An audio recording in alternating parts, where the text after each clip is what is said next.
Switching gears now, Fox 35 Storm Team meteorologist Brooks Garner joins us now. Hi, Brooks. So the chances just got bumped up that a new system could turn into a hurricane. We see the yellow blob out there. So what are the odds of this thing going somewhere? So the odds of something developing is probably better than not. The odds of it becoming a hurricane once something develops, well, probably better than not. What do I mean here? Well, there's a 20% chance that this thing is going to develop over the next, say, week or so. In fact, I expect this to happen next week.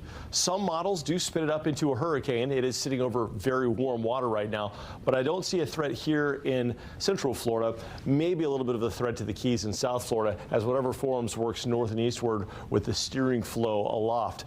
As far as the computer models go, we've got a big area of low pressure over Central America that's going to likely spin off a little system, and several computer models now, global computer models, forecasting the same thing. We could see a system as soon as Wednesday of next week, maybe Thursday. From there, what it becomes, where it goes, is up for debate. Obviously, it hasn't formed yet, so you can't really forecast for something that doesn't exist. But if it was to spin up in this location, there'd be potential for it to become a hurricane somewhere in the Caribbean, south of Cuba. From there, if you look at climate history this time of year, typically stuff crosses over Cuba and then works out over the Atlantic, maybe via the Turks and the Caicos. That said, it could very well enhance our wind for next week as it produces what's called a pressure gradient across the region. I'll show you that. But the next name on the list, if it is named, is Vince. And again, the water in the Caribbean right now is well over 85 degrees and could definitely support a tropical system or a hurricane. Well, right now it's 69 degrees. Live view from Orlando Sanford Airport. This week, the one-year anniversary of Hurricane Nicole, which, if you remember, ravaged our Atlantic coastline, taking out hundreds of homes along the Atlantic beaches, especially Daytona Beach shores and Wilbur by the Sea. Well, our bus stop forecast tomorrow morning, about 69 degrees to start the day, so temperatures are really not going to fall much from where they currently stand, and up to 85 degrees. There may be some patchy morning fog. So in the headlines, you'll notice tomorrow increasing levels of humidity, and it may be so dramatic as far as the sudden increase in the humidity that you notice condensation on the tiles outside. If you've got one of those tiled, screened-in rooms like a Florida room, it may get a little bit kind of clammy and, gross on the tiles.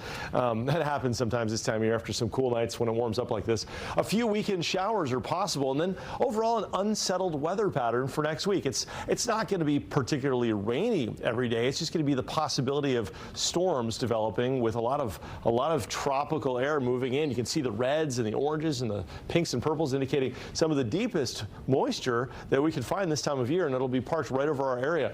That said, a front comes down, a weak cold front, and kind of squeezes it all together. So our exclusive Fox model doing a great job illustrating the potential.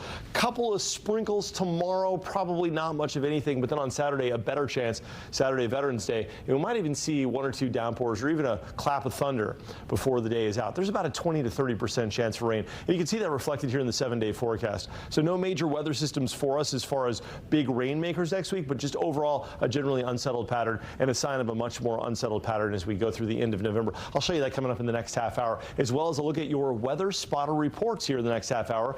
But look for breezy conditions, and with that system potentially forming in the Caribbean, it looks like we may get into kind of a windy setup for us, Luann and John, for next week out of the northeast. Not directly from that hurricane or what may become of that system out there, but because a cold front will have moved through, and we'll have a pretty sharp pressure gradient coming in off the Atlantic, leading to higher than normal tides, rip currents, and possible coastal erosion.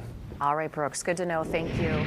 Well, tomorrow marks 1 year since Hurricane Nicole ripped through Central Florida, and I'm going to be live from the hardest hit areas to see how people are recovering from that storm 1 year later. Be sure to watch our special coverage tomorrow on Fox 35 News at 5 and 6.